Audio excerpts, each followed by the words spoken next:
So this is the Farmery HSG24. It is an articulating stump grinder. As you'll see, it runs back and forth and up and down off of a controller that's mounted right here.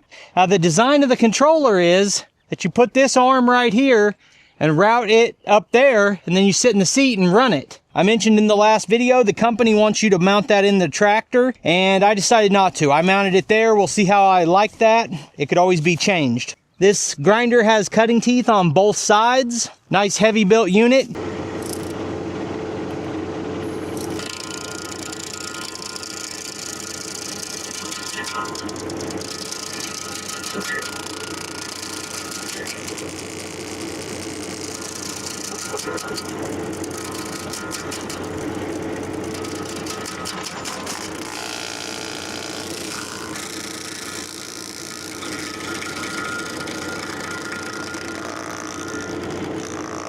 I forgot this grinder will cut in both directions. Well, maybe it won't bounce as bad going the other way. Let's find out.